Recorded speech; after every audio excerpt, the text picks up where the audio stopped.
Hello, everybody, and welcome to the new session of the FullFunnel B2B marketing show. This is something that we do for our community, the trenches, where we bring you the thought leaders, people from the industry, and this time, very specially, one of our clients, Thomas Goubau, to talk about actually his experience in implementing ABM in two businesses, actually, as an executive in the first business, which was about 10 million. He will tell you more about it. And actually, it's a business that he brought together with his co-founders from 0 to 10 million. And in the second business, also implementing now. I'm very excited to have him here to share all the details of these campaigns and how he set up the strategy and the campaigns, what tools he used. All of that, we'll dive right into that. But before we do, please let us know, are you hearing us well? Are you seeing us well? Please drop a chat and let us know if you are calling, where you're calling in from. How's the weather over there? And if you're here seeing us well. Okay, people from Brussels, Louvain-la-Neuve. Okay, we have a Belgian heavy audience. That's not surprise. Thomas being from Belgium. Sunny in Belgium. Awesome. Chicago. Love it. Northern California. Wow, isn't it like early over there? Hearing us well. London. Houston. All right. Vienna. I love it. I'm, by the way, calling from Valencia, Spain.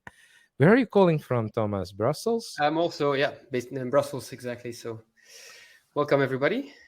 All right. Thomas, thank you very much for joining. I'm really looking forward to diving in.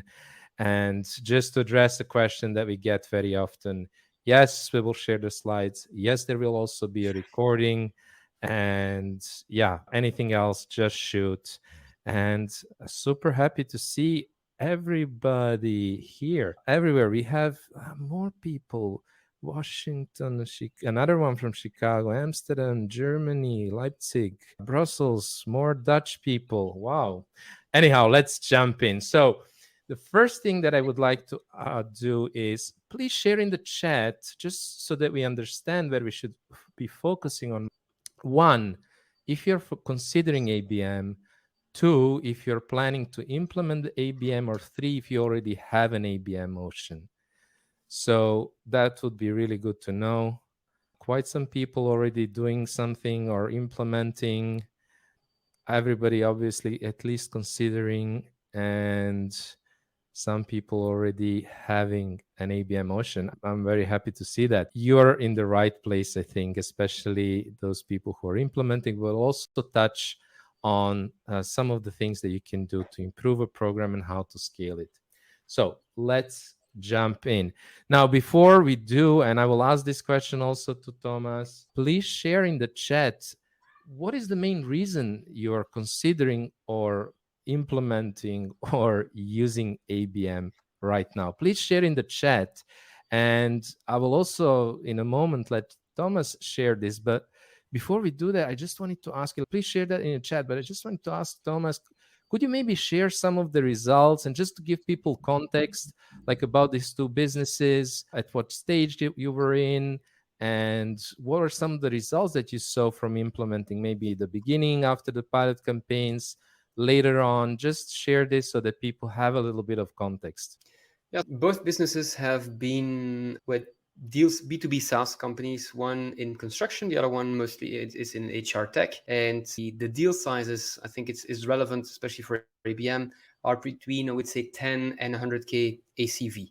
So that's one part. We were struggling with is things that did work in 2012, 2015 started to stop working. The word of mouth also started to stop working. So we realized we needed to change things. You obviously came very well recommended by somebody who's very well known on the Belgian place, which is so we very quickly got it kicked off together.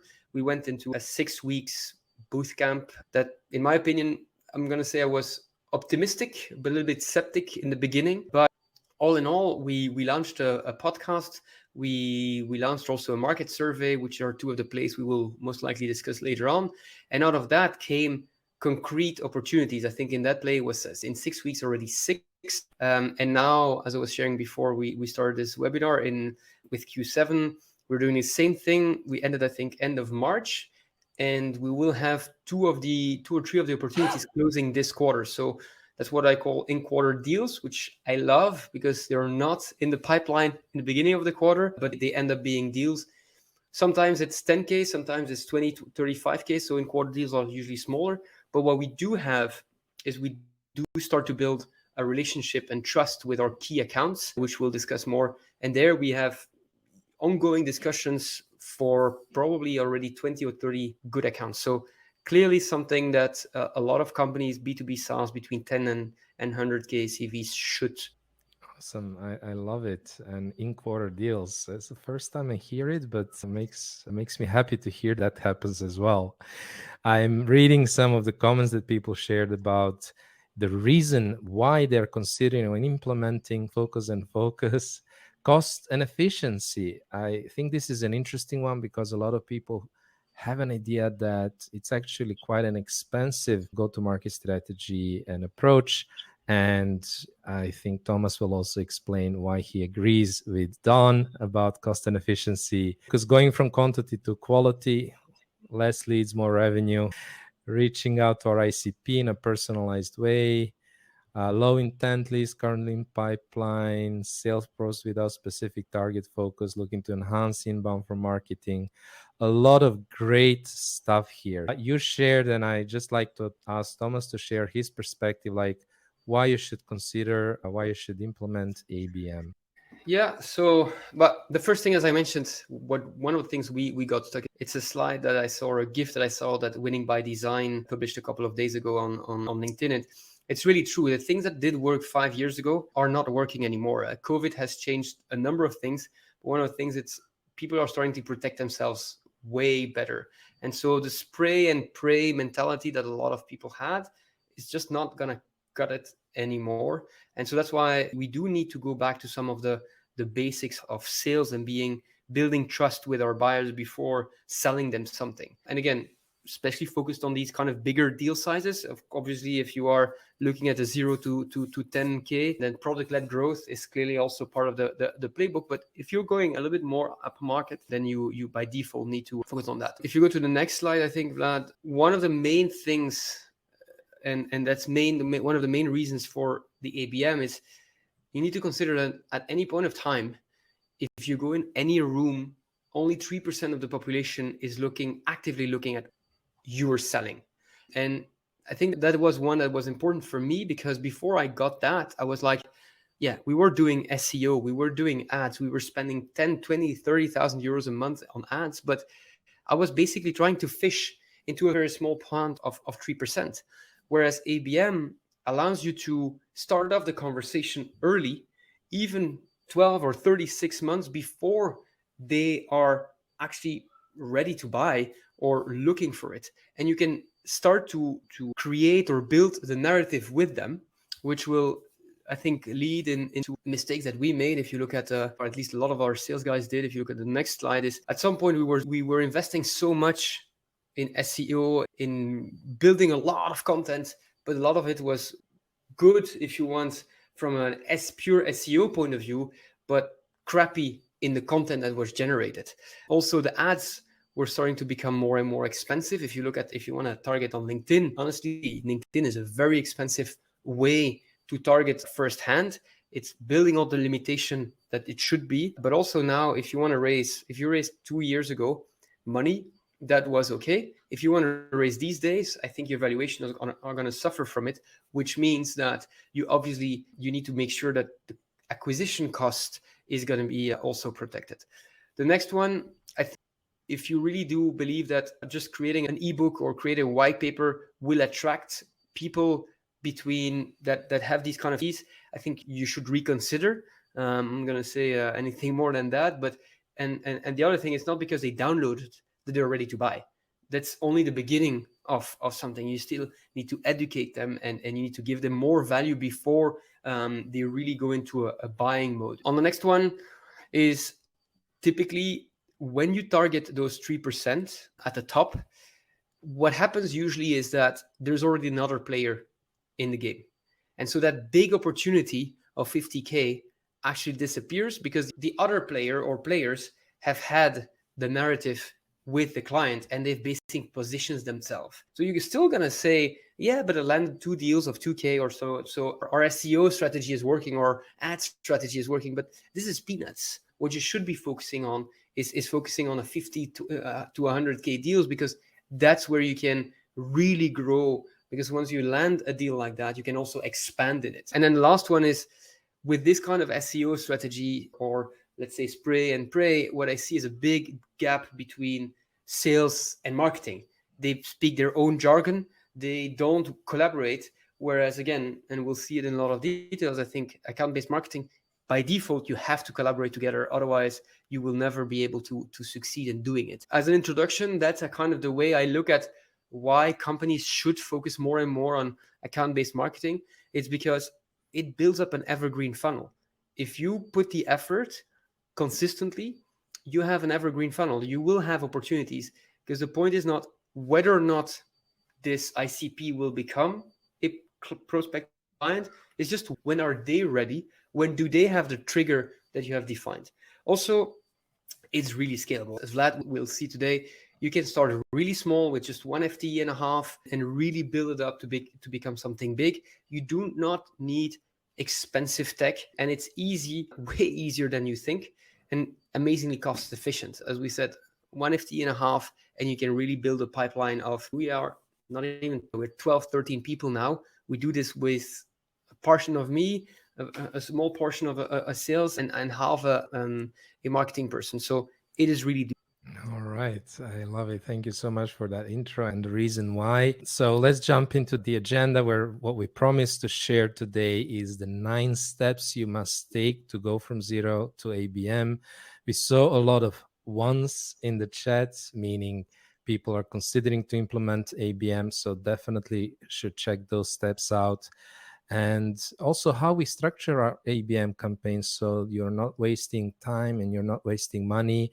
You're actually remaining cost efficient, which is what Thomas was saying, and some of the people here in the chat. But also, like, how do you integrate ABM in your marketing, ongoing marketing and sales operations, and how do you actually scale it? How do you go from that start to an evergreen process? That's a good idea, Elizabeth. If anybody else wants to share, drop your LinkedIn profile in the chat. It's a great idea, and we can all connect.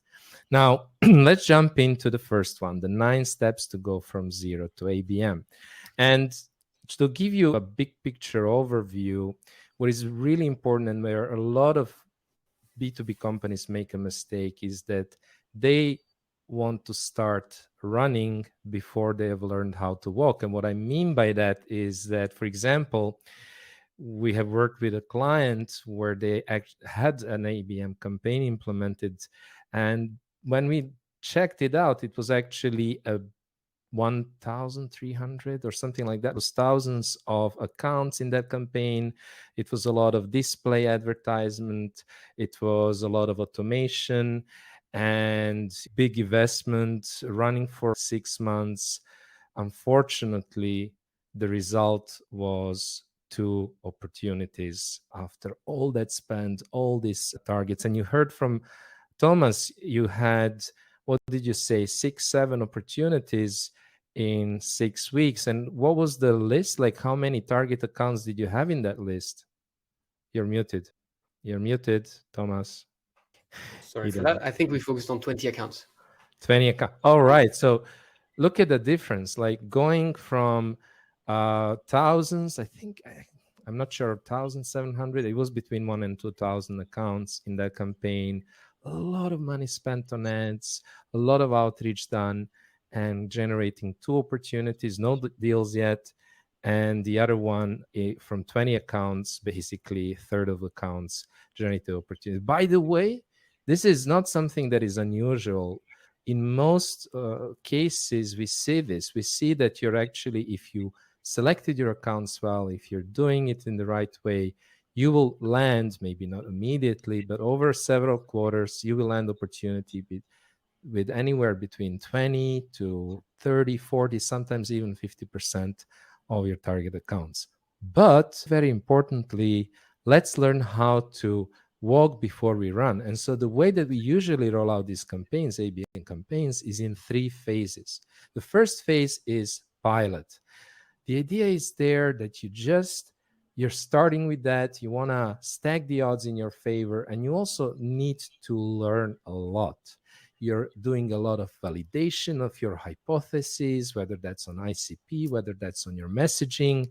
You are also starting small, so that you can do a lot of things maybe the first time manually. You can try things out, you can get feedback from the market quickly, you can actually focus on conversations with buyers and getting that feedback, learning as much as possible. But on the other hand as well, what's really important is, instead of starting with this big upfront like campaign and then investing all this time and money, and after whatever 6 months or 1 year realizing maybe this is not working, you're going to lose a lot of trust, and it's going to be very difficult for you you will run out of clout, and it's going to be difficult for you to get budget to keep on running that. So with a pilot, you can actually create, maybe you're not going to land immediately the greatest opportunities, but it will be very obvious that in a very fast, very short time, you're starting to get conversations with the best, really good accounts. And with that, you will create both momentum in your team, but also build the trust with the sales and with the executives, who by default, like if you're in marketing, there is not a lot of credibility, unfortunately, in a lot of companies. So that's the role of the pilot. The second phase is, I think and this maybe is a, I think yeah, there's please also go ahead. a lot of people have false belief about this. It's a good way, like they have always been pitching every time they wanted to reach out. You probably remember one of the examples I have in mind is that you need to switch your mentality. You're trying to build trust. So in that pilot, it also allows you to change your mindset around, okay, I'm reaching out to an ideal customer, but not to try to sell him, but to try to build a relationship. So I'm going to ask stupid questions, and building that or getting that change of mind is pretty important, and it's one of the big dominoes you need to get into this pilot phase, where it's like, okay, actually I'm going to do efforts, and I don't know which ones are going to be leading to concrete opportunities this quarter, but I'm in any way building a relationship with my ideal customer. Awesome point. Thank you. So after the pilot, what you want to do is you want to make sure that the success, first of all, you may need to iterate, and you're going to learn a lot. Like I said, validate, invalidate hypotheses. But basically, in the second phase, what you want to do is turn the pilot into an evergreen process, and also make sure that if I now repeat it, I'm going to get similar results. You want to get to the stage where this becomes evergreen in a way that is also delivering predictable, repeatable results. At that stage, you also want to document, create playbooks, document the process, not just like documents, this is what we're using, the exact, like how did you build your list? What are the tricks that you used to identify the accounts that were in the market? What intent data did you use? How did you reach out? Like concrete messages that you used to reach out to people, content you used, etc., etc., etc., so that you can, of course, onboard new people and scale this. You first have to have this operationalized. It's a difficult word for me, sorry about that, before you can scale it. And then the last point is, when you scale it, there are different ways to scale. We can talk more about that, but essentially this is a stage where you're going for other markets, new verticals, where you're adding some plays, where you're making a difference between different tiers, like tier 1, tier 2, tier 3, maybe making more scalable campaigns for the lower tiers, and et cetera, and where you're actually also expanding your team. By the way, you don't need to be expanding your team before the scale phase. And as you will see, we're actually suggesting to start with a very small team. All right. What is the time frame? So pilot 6 weeks, operational Well, 12 months. I would say, let's say, to be, very fair in the way that this works, like you can roll out the first pilot in 6 weeks, but before you get to a place, you may need to iterate, etc. Let's put it simply, let's say that you will be able to do your pilot, maybe pilot 2 types of warm-up plays in 1 quarter, then you can start operationalizing and you will be ready to start scaling, let's say in 3 quarters or something like that. If you have a really good team, if you have people who are willing to do it, you can do it even faster, like you guys did in 6 weeks. So we always try for sure to have the first campaign so that people can really see and create the momentum already in half a quarter. So that works really well. Now, let's talk about the 9 steps, right? So what are the 9 steps? How do you go from 0? And the first one, and Thomas talked about it a lot, is that you really need to have a team alignment. And what do you need to be aligned on? First of all, you need to be aligned on the goal. Now, what are the goals? The goal can be a net new revenue, like new accounts, net new accounts, generating new opportunities, but it also can be deal expansion. It can also be, let's say, accelerating your pipeline or activating frozen or stale leads in the pipeline. It can be entering a new market, etc., etc. So you can have different goals. The majority of people will start with net new accounts in their first ABM campaign. Depending on how you're structured, sometimes it makes sense to also involve some of your existing customers. Metrics. What are the metrics that you are going to track? What is considered success? What are the leading metrics? It's really important to also include the leading metrics, because actually at the end, if you have a sales cycle of 9 months, ABM is no magic bullet. It's not going to reduce that sales cycle. If you haven't selected your accounts well and you don't have intent data and the accounts are not in the market, they're in the 3% that Thomas was talking about, then it's going to be very hard for you to generate immediately an opportunity. So it's really very important to also focus on the leading metrics, which is how many accounts are engaging, how many conversations are you generating, how deeply are you penetrating different accounts, like in other words, how many buyers are you having conversations with? What are you learning about them? Are they landing? And is there attraction with the way that you're talking about your product or service, etc.? Like one of the most important thing and one of the biggest mistakes, and where it's like it all fails, is the ICP, or the ideal customer profile. Now, the problem there is usually that with the ICP, people tend to go broad. And I mentioned like thousands of accounts having in that campaign. That's very broad, especially for the first campaign. But nailing your ideal customer profile to the level of having, usually have maybe 30, 40 qualification and disqualification criteria to really select those accounts that are the best fit. And the best way to do this is based on your current existing customers, really diving deep in understanding what are the most profitable verticals that you have, what are the best customers there, studying things like the fastest deals that you won, the biggest deals that you won, the biggest, fastest deals that you won, or the biggest, fastest that you lost and why you lost them, to understand when you should disqualify, etc., and really understand. And really very important, it's not only about understanding the firmographics and other criteria, it's also understanding the buying process. How do these people actually buy? How do they discover you? You saw like the ones who are not in the top of the pyramid, not the 3%. How are they learning about new solutions? What are the triggers that consider them to start their search and evaluation and all of that? Really understanding who is involved. These are all the things that you can learn. The best way to learn this is by interviewing your customers. And if you have an ICP and you haven't done these in-depth interviews, I would argue that you don't really have a good ICP that you can use to launch a really successful campaign. Then, of course, what is very important, and this is like amazing how many marketing and sales teams are not aligned on the actual accounts you're after. It should be like a no-brainer, but you want to be working on the same accounts. You need to have, say, the target segment, value proposition, messaging. So you may need to refine that for that target segment.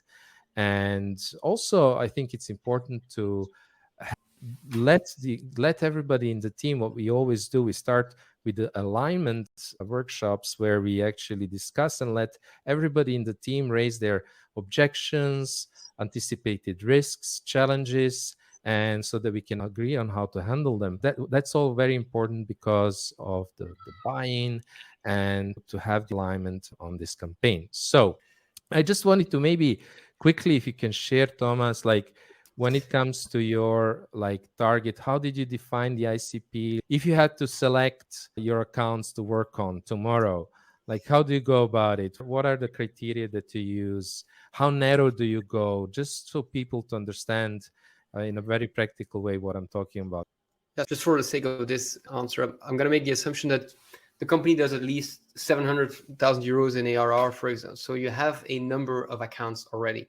So what I did, for example, when I joined Q7, was I started calling clients with a very specific list of questions, and I recorded each of these sessions. Also, when you're going to scale, at least people who are going to come into the team, they hear firsthand what the customers said, what they said about your company, and then asking also things like including qualification, but also disqualification questions, especially when you have the lost deals, calling some of the people that you lost. It's very simple. It doesn't take more than half an hour or an hour to do for each of them. You record them, you're able to re-listen to them. That's the first.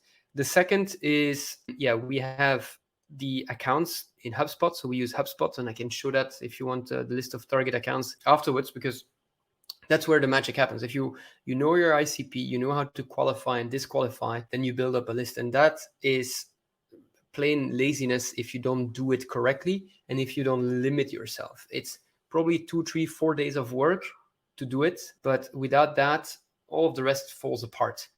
So having a very clear list of accounts and target with the flag of targeted account in HubSpot or in any other CRM you use is probably one of the biggest starting blocks.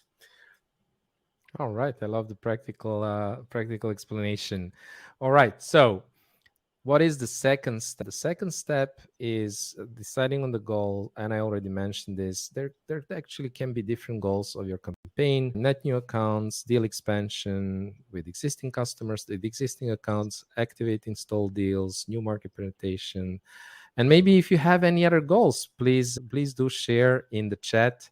I'm really curious to learn about it. There were a couple of people here who are already running ABM, and maybe they are using ABM for other goals, or for that matter, Thomas, convert sales, so accelerates the pipeline. Maybe you can also use it to, let's say, grow the win rate, right? That's another one that's very important, all revenue related metrics. All right, we spoke about account segmentation and account qualification, disqualification criteria. Just wanted to give a concrete example. I mentioned something else. Now, really important to understand is that not all accounts are created equal. Thomas was sharing the examples. Okay, we closed, what was it, two $10,000 account versus to whatever 50K, 100, 300K accounts. Now, the problem is that's clear to everybody, I guess, like everybody understands that. But the problem is that then we still, in a lot of cases, we treat them differently. Maybe not from sales, but from marketing. We use the same tactics. We use the same, even like in a lot of cases, the same CAC calculation, cost of acquisition calculation, and budget. That doesn't really make sense. So the bigger the account, the more you can invest in there, the more personalization it will need, the more work it will need also to generate the opportunity and to close that. And so we usually in ABM break accounts in 3 tiers: tier 1, tier 2, and tier 3. And like very practically, what's important now is also to decide, okay, in my initial ABM campaign, which tier do I want to focus on? And we usually advise to focus on, let's say, upper mid-market, which is usually tier 2, because tier 1 is really complex, takes a lot of time, especially if you're an unknown, like smaller company, an unknown company, it might be very difficult for you to close. So what would be maybe your advice in terms of which tier you should select? So we've put 2 tiers, one that have a little bit longer sales cycles, 3 to 6, because they are like 1,500 employees or 2,000 employees, and then one which is more where we expect shorter sales cycles, where as soon as you reach the CEO and probably CFO or CHO, you can close them in a sales cycle of 6 to 12 weeks. We run 2 campaigns in parallel on these accounts. One where we really try to invite them to face-to-face CEO events, where we invited, for example, with the CEO of a CEO event where top tier guys, and then one where we do more roundtables or podcasts and we try to get to know them. So those are the 2 tiers. We do not go after the big tier 1 accounts, at least for now. Yeah, that's also normal for the stage that you're in. So you're going for, let's say, for you at your classification right now, for, let's say, upper mid-market, and then maybe lower mid-market, which you can close faster. I love it. Now, what is it like very practically for you to be able to decide on the tiers? It makes sense for you to define what does that mean. And so when we define these criteria here on the left-hand side, we define also like these criteria may be different for different tiers. So for example, a typical one, whether that's their revenue or their headcount or whatever, usually this will be one of them. But maybe also there will be some specific criteria that, for example, I don't know, for you, it's very important to have a multinational company because you have this like value proposition. You can help if you have to manage different regional teams.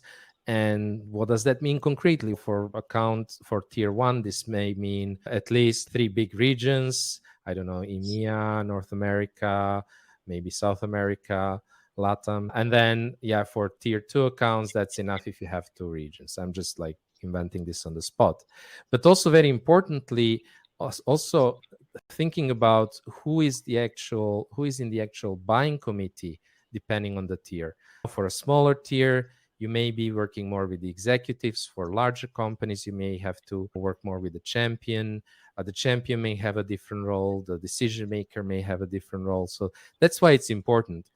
But all of that aside, if you're just starting, you can focus on, let's say, tier 2, mid-market, upper mid-market, potentially, depending on the size of your customers and your tiers, and focus on one tier to begin with. Thomas is already more advanced, so he's running this in parallel. Don't make it too difficult for yourself. Start with one tier and potentially the middle one. So let's talk about minimal viable skill set. And maybe before we do that, I just wanted to ask Thomas, because we mentioned this in the next slide as well. We start with a small team. We basically start with a team of 1 marketer and 1 SDR, right? Usually. So could you maybe just let us know the first campaigns, who was involved, and what kind of skill set did you have?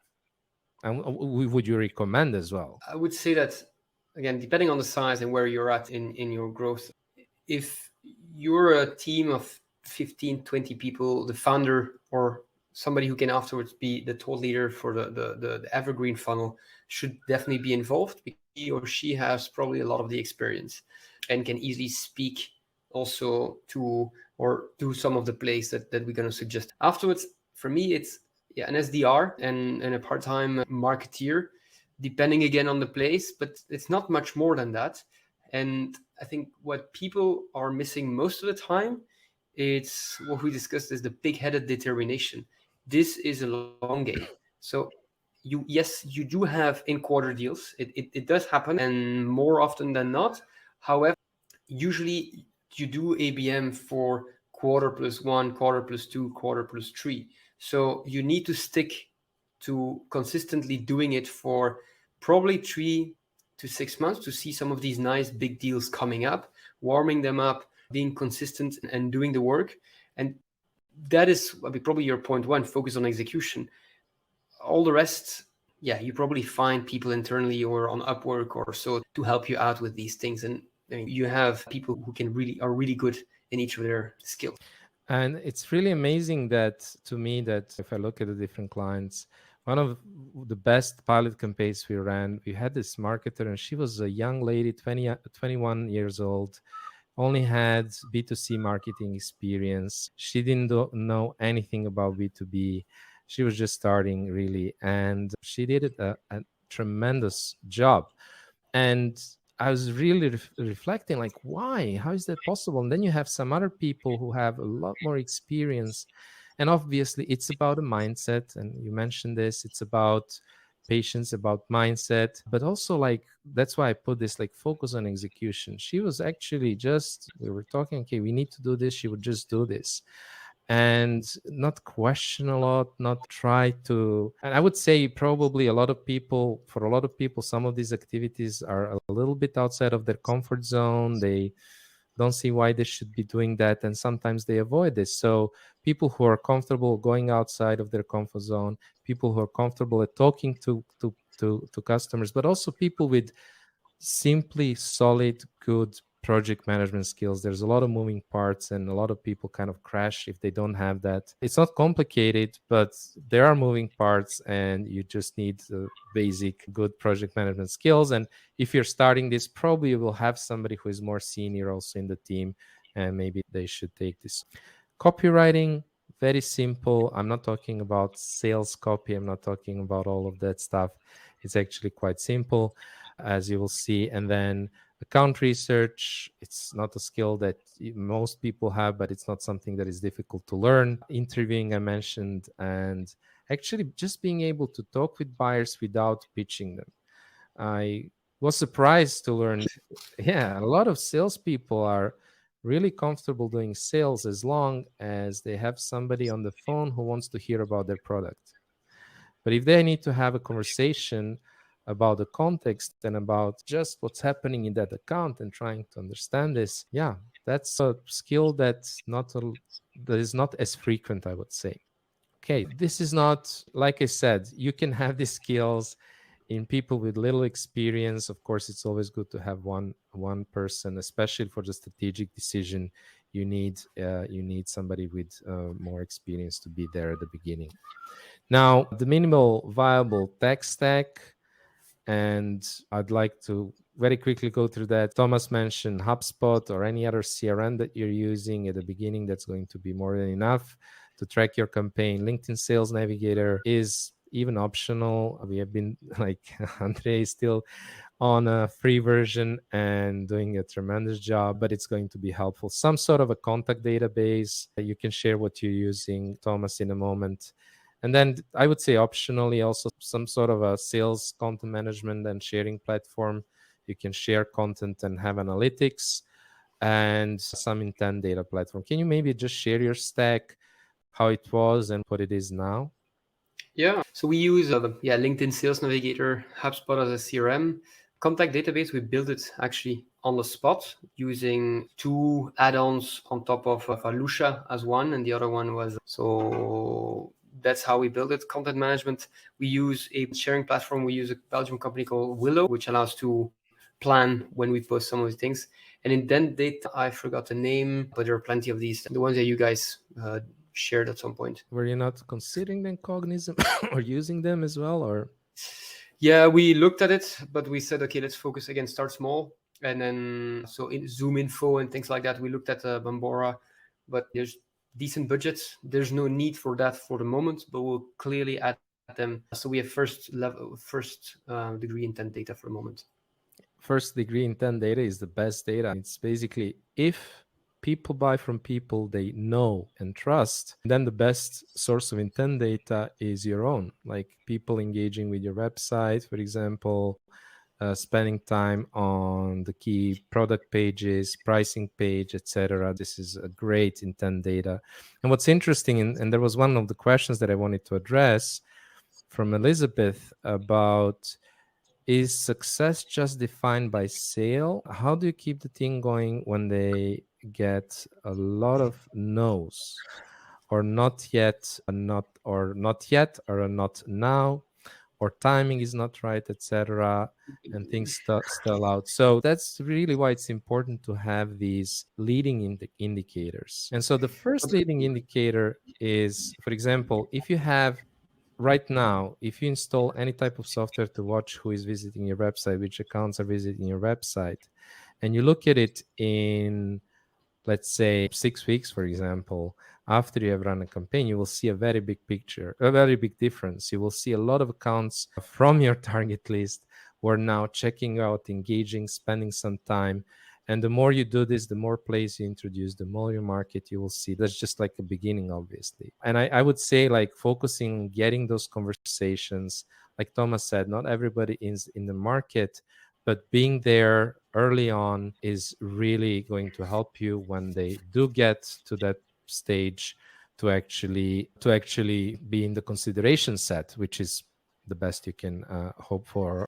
And when you say not now, basically it's like it is not now. It is not a no. It's a not now. So we're organizing a number of plays. So some physical, some virtual, some podcasts and things like that. And it's about you put a segment, you put a narrative out there, you invite them, and then for sometimes we're organizing 2 events, one in September, one in October.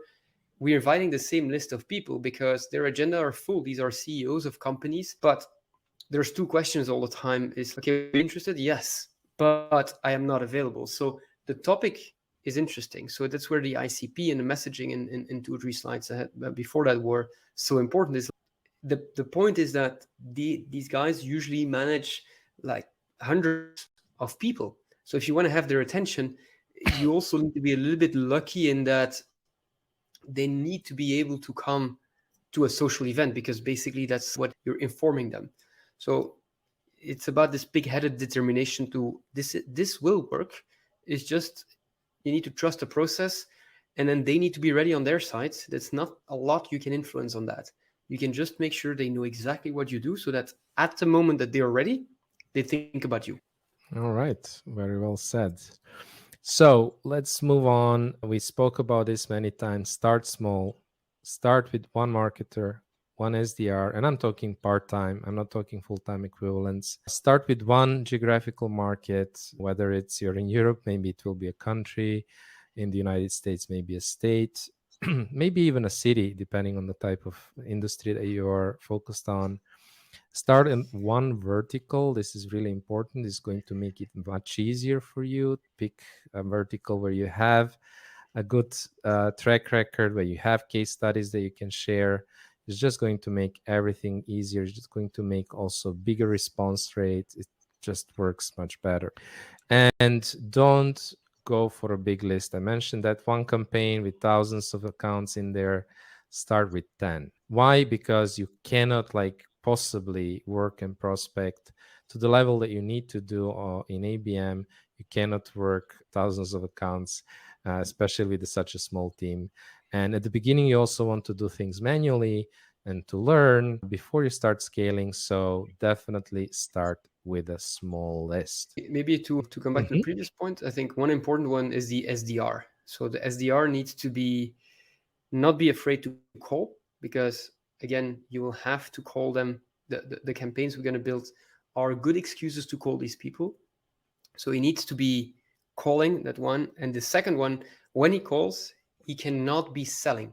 Best case, he can sell the event, but not try to pitch the prospect, because otherwise you lose the whole trust that you're trying to build with ABM. So that's maybe one very important, is that the SDR needs to be trained or retrained depending on what he has done in the past, or he or she has done in the past.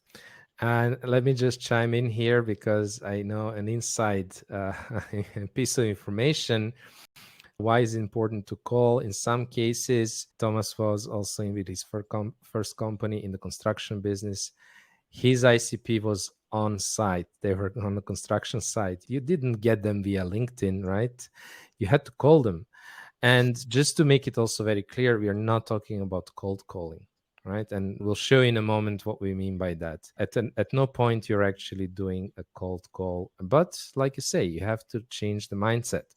Now, let's talk about how you should structure an ABM campaign, and we'll really go into more detail later. So I'm not going to spend a lot of time here. We mentioned list building, having a list, like Thomas said, the same list we are working on in your CRM is really essential. Understanding the accounts, the target accounts, doing some research. And then one really important step that we will probably spend most time talking about is warm-up campaigns. They're actually going to help you get a much bigger response rate, much better results. And this is a step that is most often skipped, actually. And then also closing the loop, not just warming them up, but actually activating them and trying to get those who are in the 3%, who are in the market that you do recognize, trying to move the deal forward or create the deal and then move it forward. And then the final step is follow-ups and nurturing. And this is really essential because of what Thomas just mentioned. They may not be ready now, maybe not in the next quarter, maybe in 4 quarters, whatever. But so that's really important that you have this like always on nurturing or having these different plays and different ways to engage your target accounts so that when they're ready, they are going to be thinking about. Just wanted to go quickly through this and then dive into the real meat of it. Here, the responsibilities and timeline, really important to know what you're doing, to have a plan. If you different people, they need to know exactly what they should be doing. And we always start with a simple playbook. Everybody knows the timeline. When are we going to run the warm-up play? What is the warm-up play? What do I actually need to do? Do I need to reach out? What kind of content do I have? What materials, etc., etc. So there is no confusion the first time people are doing it. Otherwise, it's just going to be a mess. It's not going to work. I mentioned the responsibilities. I don't want to go into a lot of details. There are just some. I'll share. Somebody asked if I will share the slides again. Yes, we will. And check this out. And then also to have a simple dashboard, whether you do this in your CRM, just knowing, of course, what was the number of accounts, how many conversations do you generate, how many opportunities pipeline, so that you can actually measure a report on that, and of course keep people motivating and get more budget and approval to run more. So let's dive into a campaign structure and share some examples. I think a lot of people are probably waiting for that as well to get a bit more concrete. Let's go on the next one. And by the way, I see a lot of questions, really good questions. We just want to go through this because a lot of people are on the hour, but we will get to each and every question. Please do share your question. There is a separate Q&A section. There's a chat. There is a separate Q&A section. Share your questions there. And before we dive in, I just wanted to ask you a quick question, everybody. Just share 1 if everything is clear so far, 0 if you have a question, or share the question immediately. And meanwhile, I just wanted to address Don's question quickly. What is the cost of launching a pilot? And I think, Thomas, you mentioned it. Let's say 1 FTE for, let's say, 6 to 8 weeks should be enough. And I don't think you will have a lot of external costs unless you're maybe sending a bit of, maybe buying some swag and sending it over. But we are talking about budgets of maximum couple of thousand, and most likely no specific extra budget required. Yep. Same experience still now. It's about being relevant, finding the relevant reasons to reach out. So yeah, we didn't spend a lot of money on that, indeed. And you're still not even running any ads, by the way, I think. No, No. I cut down completely the ads budget. So we saved 10 or 15K a month there. Not that there is no room for ads at a later stage, but definitely. I don't see them in the chat. I don't know if it's normal, but I have no view. I don't know. Something is wrong on my end. You have to select a session. You're looking at the speakers probably. Under chat, you have speaker session, public, then you have separate Q&A and etc. All right. So the intro into Goldcast. All right. Exactly. So account list building. Just wanted to give you a quick tip without going into a lot of details. So when you're building a list, it's always, so first of all, you really need to have your qualification, disqualification criteria. Remember, you're focusing on one target, on one tier. So let's say you're focusing on residential construction companies in the UK. Size is whatever, between 2,000 to 5,000 employees, and focusing on very specific buyers, let's say project managers, project directors and managers, foremen, and whatever. So you have a very clear idea about how to qualify, disqualify accounts. And then another tip here is as well, check intent data. So intent data, somebody asked the question, what is intent data? Basically, is the data that gives you an idea about buying signals, or essentially trying to tell you if an account is actually right now interested or potentially considering and getting into the 3%, getting into the buying mode. You have different kinds of intent data sources. Like Thomas mentioned, he's using the first level or the first, your own basically intent data, right? First party. And that's, for example, people visiting your website, engaging with your content. That's where I would always start. That's also what we use for ourselves. You have second party. That's, for example, I don't know if you know the website called G2, Yeah.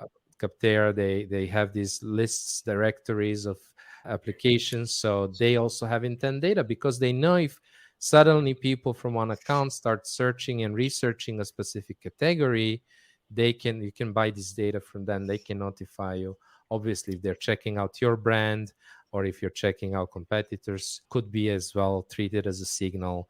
And then the third party data, it just means that then there are companies like Bambora who are actually working with a lot of websites. They have partnerships, they have a network of websites where, again, they can see what kind of things people are searching for, what kind of content they're consuming, and using that information to basically tell you who is in the market right now. Now, again, consider that what Thomas said. If you're in the market, if you get somebody who is in the market, you had zero previous relationship with them, you can still enter the consideration set, but they will usually just add you as a kind of a benchmark, right? They will just add you to compare you to the others. You may not be there first, so you may be too late. But by the way, Corina Alvens from Gong, she's there, the senior ABM manager. She said something interesting. You can also use intent data as a way to see whether your campaigns are working. So you can see that maybe you're creating some intent as well. So that's interesting also to know. So that's about list building. Research, I'd really like to hear from you exactly if you're doing any research, what kind of research you're doing, what you're using, Thomas. Yeah, we are. I was preparing to try to share my screen if you like the way we do it. There's two levels. The basic level of research where we use HubSpot. In HubSpot, we have all of our target accounts which are flagged. HubSpot has this nice feature where it links with Sales Navigator where you can easily map the accounts. And then we use a tool called, Linked Hub, which basically syncs between when you're on somebody's page and your HubSpot account. And then we use Lucia to complement basically the data that is missing. And based on that, we have a decent database of accounts in HubSpot.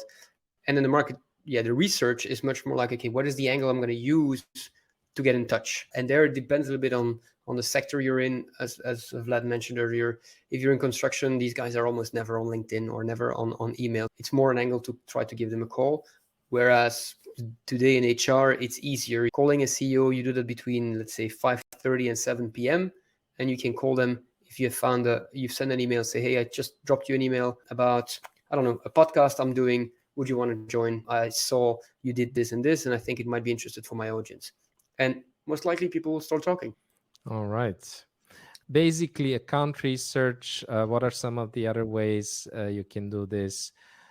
Simple ways, actually, seeing if you have connected to somebody who knows more about that account. That's like a simple way, and just chatting with them. Obviously, searching for any press releases, interviews. I once reached out to a B2B SaaS company and had the CEO, spoken to the CEO, and just found out, read an article during the corona lockdowns and stuff, that he was talking that a lot of his business was coming from these two major trade shows that were canceled.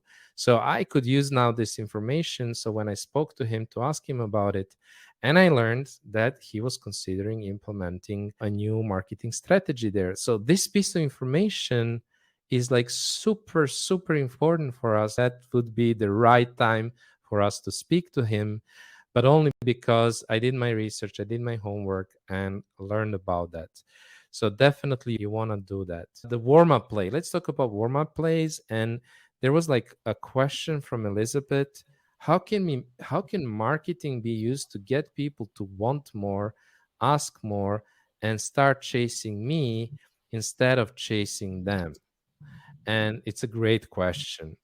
And a short answer is demand generation, right? So you're actually educating, you're there where your buyers are, and you're educating them in a way that you're actually driving demand for your service. You're educating, they're learning more about what you do, why this is relevant for them, etc. And you're creating demand, first awareness and then demand.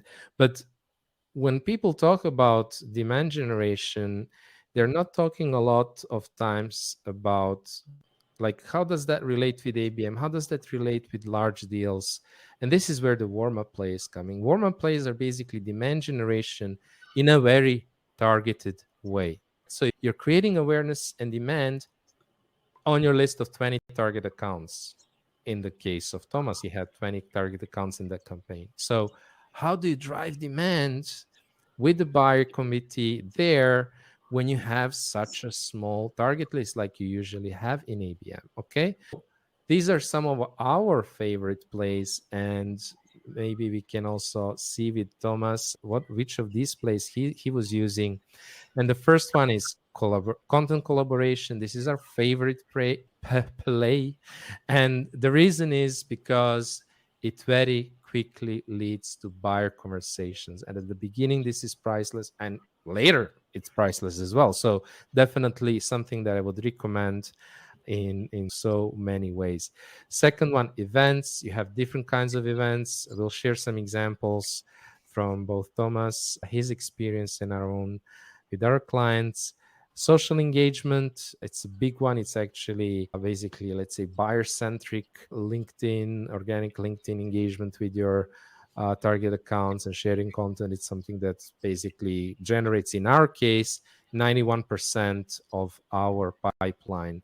And personalized ads and content distribution at a later stage, definitely you can do that as well. So let's talk about content collaboration. Thomas, I've here an example, but I think you're also using podcasts. How does that look like for you?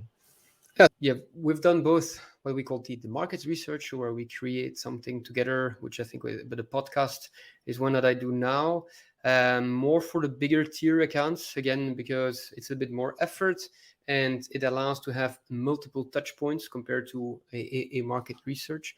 But yeah, this is one of the ones that you need to be consistent. We've launched our first one earlier last week, and we have now 5 who are ready and probably another 15 or 20 in the pipeline. And the way to get these, if you're wondering, is like every speaker you speak to, is, hey, based on this content, is there somebody, a few other people that you would recommend me talking to? And every time there's a good email. And if you do a quick follow-up saying, hey, I just recorded a podcast with him about this topic, I think it would be interesting for you. If he or she thought it was interesting for you, then they usually tend to agree to participate. This kind of referral is a biggie. And here again, tool stack wise, I think we pay 14-15 euros for the tool we have to record. I do have somebody who helps us out, who is on the call, who is doing a great job. But in the beginning, you can do this on your own. It's not that complicated. Again, we can also share maybe some of the tools we're using. We're actually doing a recording with Madison in a few weeks about that. So yeah, it's not as complicated as you think, but it's definitely something you should consider. So podcast, you talk about that. You talked about market research, where you're basically working, collaborating with your buyers to create a piece of content. Like in this case, we created a market report called 146 leaders shared 8 B2B marketing mistakes that rob you of revenue. We didn't speak to all 148. We did a bit of surveys there as well, but we did. This gave us a great excuse to speak to people. There are different angles. We can go in a lot of detail here, which is a little bit out of scope, but I just wanted to point to one thing. Like, why would you do that? This sounds like a detour, right? Like Thomas mentioned, obviously you're building relationships with these buyers, and especially when it comes to podcasts, it's just amazing how deep these relationships can be. But there is one little thing that, for example, with the podcast, I always have this pre-production call where I speak to the target buyer, and in the market research we have that one interview. But basically, a lot of the questions that I will ask during those calls are the questions that I may ask during a discovery. Now, this is important. Like, you're basically generating kind of discovery calls. There's no intent to buy, but you are going to learn a lot about their priorities, challenges, where they're right now, what are they using right now, what are their key initiatives for the next year. And so you will start to understand where they are in their buying process, if they are anywhere. Are they like in a, let's say, in the problem stage or even the trigger stage, where they are, when it makes sense, when would it make sense to also pick up that conversation and focus more on that account. So I think this is, and by the way, we spoke about account research. Can you imagine better research than actually talking to people who work there, talking to their buyers? I don't, give me whatever intent data, whatever research that somebody does based on the information out there online. I always prefer talking to people and getting the inside information from the buyers. And by the way, with these plays like market research, you can address multiple buyers from the same account. You can maybe interview one of them for the podcast, interview the others during market research. So there's a lot of possibilities here. Now, let's talk about another one, which is events. And we do one to few events and we do one to many events. And okay, this was just like a special webinar we did for a specific group of companies, but I'd like to hear your experience because you mentioned some sort of CEO breakfast. Like, what was it?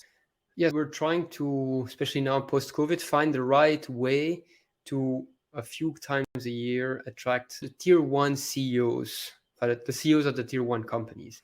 And one of the ways to do that, or at least as a working assumption for the moment, because it's a trial and error, is to organize a couple of virtual roundtables with a very good topic, a good facilitator, and have CEOs kind of start to see us as a trusted party, people who organize very qualitative events and where they speak also very openly about the different challenges they have. So just as you have with the podcast, basically you're able to understand the inside of that company, the challenges that CEO has. So when the opportunity comes, you know exactly what to say, and you'd be in the leading seat compared to some of the other competitors. All right, I love it. And basically, Bert asked, when do you actually call? Because Thomas mentioned he needed his people to call because in the construction it's difficult, etc. So when do you actually call? Well, for example, if you want to get people for your market research, you could have your SDRs actually give them a call instead of just emailing them or sending them a LinkedIn message.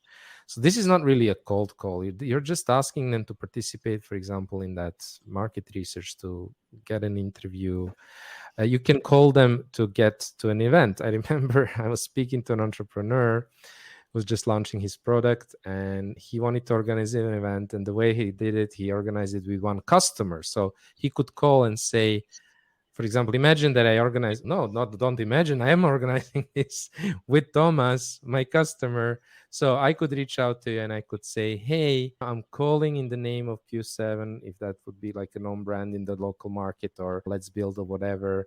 And we are organizing an event together, right? So it's not a cold call. And actually, I was talking about that, my friend entrepreneur, and he said he tried like mailing people, etc. And then he said, okay, he was very nervous. He took a glass of whiskey, he downed it, and he called like 50 or 100 people. It was amazing. And he filled his event. So sometimes this is like going back to the question of Bert, when do you do calling? This could be an example. There's other moments, but let's keep it to the warm-up plays. But I think also you have to, some CEOs or CXOs have an assistant who will basically scan through the emails, and they've always priorities. So sometimes it's just good to say, hey, I just sent you this email.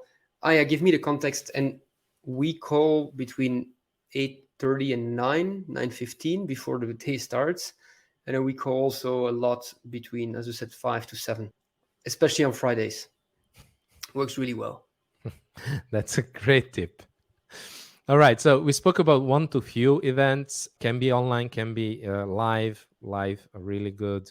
Can be breakfast event, can be partner events as well. So imagine, for example, we would now, let's say we travel to, I believe, Austin, for example. And because we have such a good relationship with Chris Walker, maybe we would organize a local event there. And because he's so well known in this local market, he would definitely help us get local people to that event. And so we could do 2 workshops or something like that. You see how this can work like locally really well. Now let's talk about one-to-many events. Now, the biggest event that we run, some of you may know this, so we run this FullFunnel B2B Marketing Summit. But let's not talk about us. I just wanted to mention an example of a client. We ran a summit, and what is a summit? Basically, you're inviting like people from the industry. You're partnering up to organize that event, and maybe some of the people who are famous, etc. And so basically, you're creating a tremendous value for a lot of people, for your buyers, and they are going to join, for example, that event. And for that client, we generated something like 2,300 people signed up, and I believe maybe they had 700 target accounts there. I'm not really sure. A lot of them new accounts.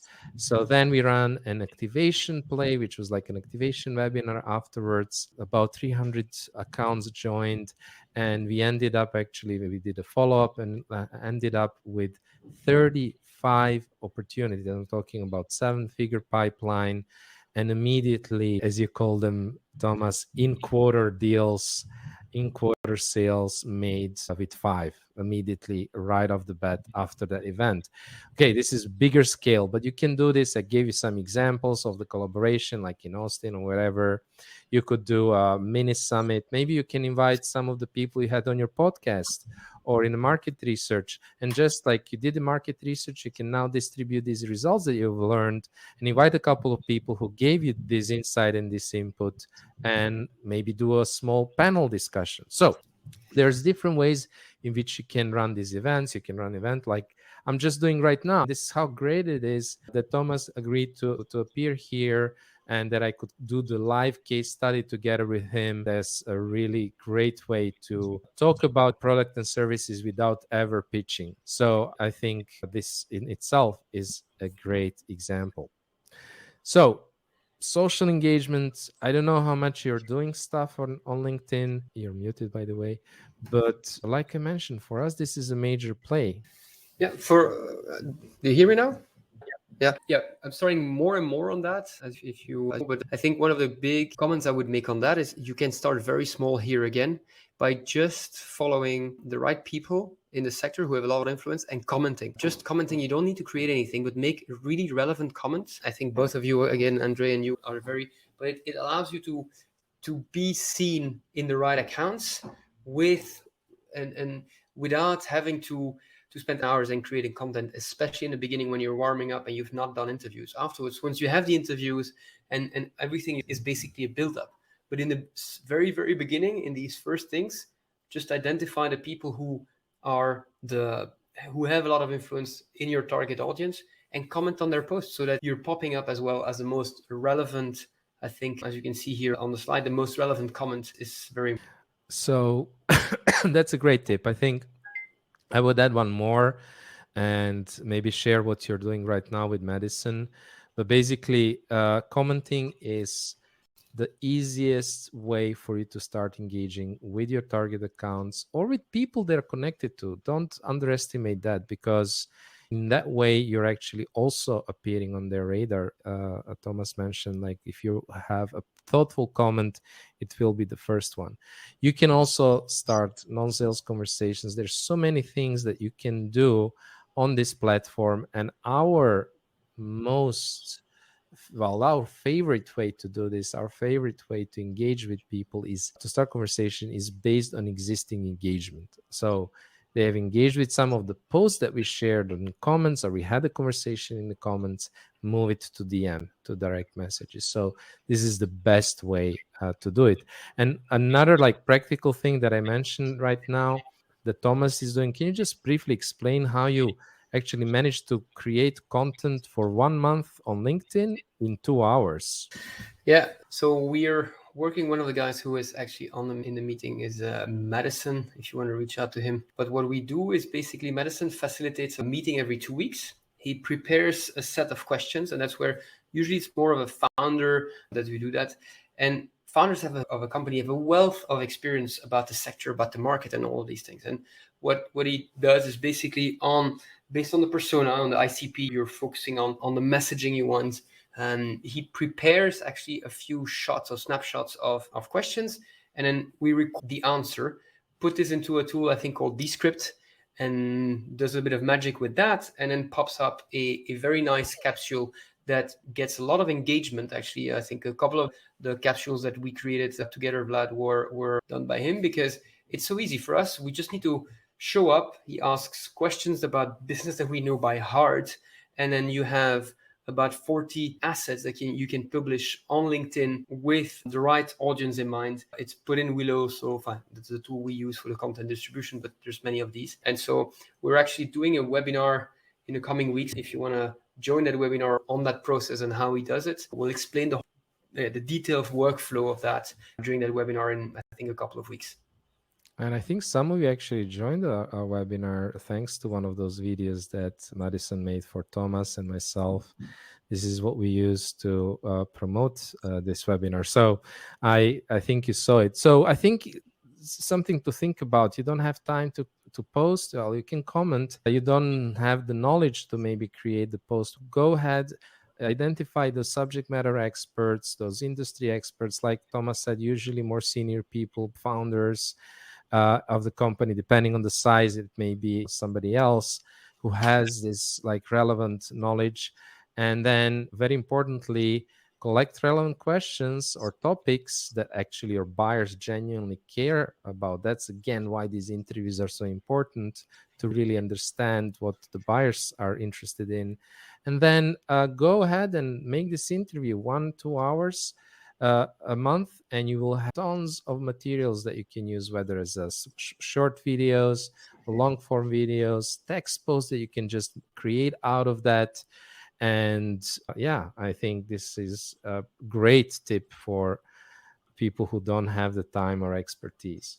Now, I wanted to talk about activation and our preferred way to activate the accounts other than social selling, let's say, and starting those conversations, which works really well for us.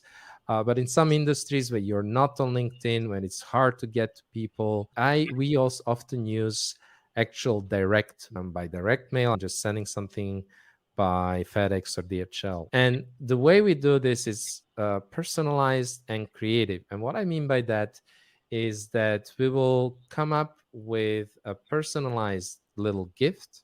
As you can see here, actually, there wasn't like the investment was, I don't know, maybe 20 euros. I'm not sure. We created this custom puzzle and we sent it because it was like family time. And when I spoke to him, he mentioned that he enjoys spending time with his kids and building stuff. So I said, we created a custom puzzle where we superimposed the faces of the founders on the, as you can see, Star Trek. And there was like a metaphor as well, because this kind of dashboard, this is what they build a dashboard. That doesn't really matter, but we build a whole story around that. And so what happens with this kind of campaigns is that you absolutely create, like, we had 100% response rate on those, and you will for sure 100% have also 100% open rates. People are not going to ignore this like they would normally ignore. And I'm not talking about generic gifting, just going online, using one of these platforms, just sending like t-shirts, mugs, whatever, but putting a little bit of thought into that, and then also using that in a lightweight way to actually present your value proposition, and whether they will be activated from that one mail, that's not really the key, but they will really remember you. And so when the time is right, we'll definitely be thinking about you. And looking at one of the questions from Rag, I'm not really sure, I'm sorry, where if you're still here with us, if the goal is not to sell when somebody downloads a piece of content, any advice on what to say to those who are engaged with content? That is actually, I offer more content, but I get ignored. You could invite them into one of your warm-up plays if you're running events, if you're running, for a lot of you, I actually posted created a post about ABM, just shared it. It wasn't about this event. You engaged with, some of you engaged with that post, and I send you a private message saying, hey, thank you for engaging with my post about ABM. I really appreciate the support. But by I'm actually running a webinar with one of my clients, and it's a zero to ABM. Maybe it's interesting for you to join. And a lot of you actually sign up like that as well. So that's just an idea. And again, you can invite them to a podcast. You can do different ways to continue that conversation. I think it's important that you don't take it personally, because maybe there's another reason why it's not, they don't have the mandate, yet. And the second thing is, find other excuses, whether it's another event, whether it's I think, Vlad, you posted a video this today about the journey you went through a specific client, where it took probably 20 touch points over 6 or 9 months time, and in the end it became a good client. So it is not about if they're becoming a client, it's just when. And unfortunately, we don't have a lot of control on the when. But if they become a client, you do know they are a good client. You do know there is a lot of potential in there. You do know that after the first deal, it might be a second and third deal. So I think that the important here is that your ICP definition is key, and then patience and determination on not taking the first no as a definitive no. It's no means not now, but maybe in 2 months, maybe in 3 months. And if you have a few accounts in the play, refresh them on a regular basis and then reach out again. Yeah, that's a good tip as well. Like, do read that LinkedIn post that I shared today. It's a real example of a buying journey that took, what was it? Probably like 6 months or more for me to land that opportunity, and all the touch points and all the conversations that we had. Check it out as one example of all the things that you can do and how it all works together. Now, if you do deliver this, that's another, like somebody asked, like, when should the SDRs call? What should they be calling about if it's not pure cold call? This is another opportunity to call. So if you have delivered this parcel, this gift, it's again not a cold call to call them and follow up on that. Yeah. You've created this thoughtful parcel with your gift, with your letter, and you have a perfect excuse to follow up whether they got it, what they thought about it.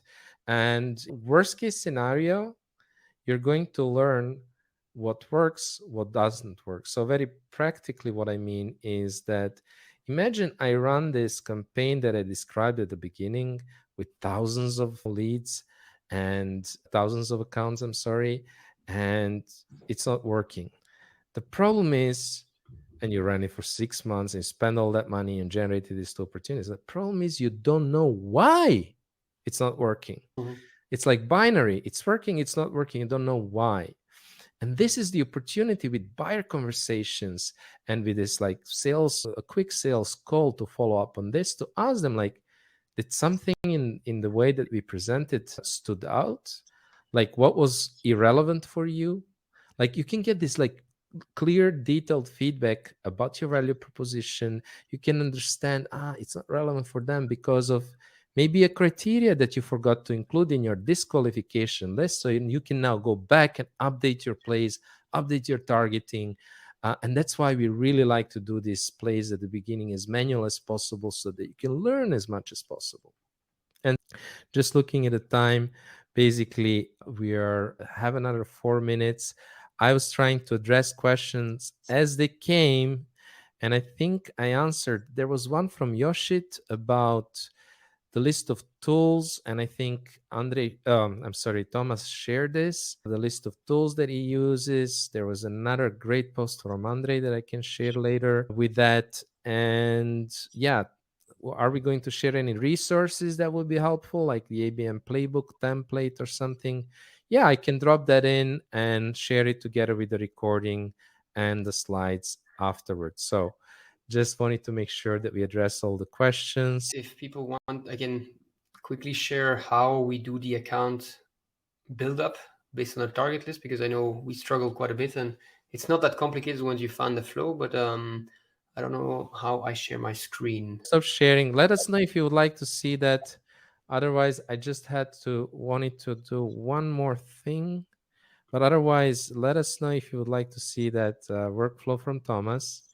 And let me just see here where we are. Yes, please. Okay, let's do this. We are here for you. Below you have the share screen. So if you can do it, but the event will run out in 3 minutes and it will stop. We cannot continue it. Okay. So I'll try to be very quick. So basically what we have, so we're using HubSpot, but you have this in most of the CRMs. You have a filter, which is target accounts. So you put a list of accounts once you have built it up, and then you have this whole list here. What is good, as I mentioned about HubSpot, is once you go onto the account, you view the content and you can link it easily to HubSpot, to LinkedIn. So once you have that, you can find any profile. So I see Jared was on the call because he reached out. I don't know Jared, but as you can see, there's two tools that are here around. One is Lucia, which is really getting very good at finding the data. And the other one is basically a tool where he's basically scrolling through this account, finding the name, also looking at the first email, where he's from, his company details are here. It's all done automatically. I'm not happy with the email. I can find it here. Most of the time, there's also a phone number.